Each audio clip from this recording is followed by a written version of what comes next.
Korang yang kat Kelang tu, kalau nak cari pot lepak ramai-ramai, boleh try pergi dekat sebelah JPF Bandar Kelang, iaitu Wok and Bara Food Station. Jangan lupa singgah di kedai kami untuk mencuba kuotiao goreng special kami di sini.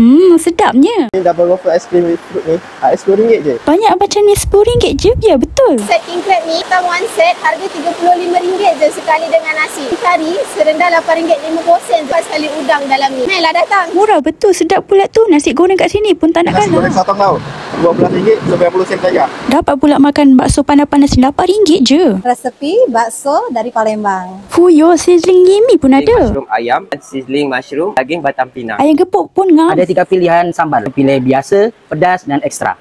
Yang wangi semebak ni nasi daging perap. Daging perap kita dah perap lebih kurang 1 hari lah. RM12 je tau guys. So guys, apa tunggu lagi? Wok and Bara Food Station buka 11 pagi hingga 2 pagi dan bermula 1 Januari, tutup setiap hari Selasa. Nanti akan ada juga kopi tungku, karaoke dan board games juga tau. Jemput makan.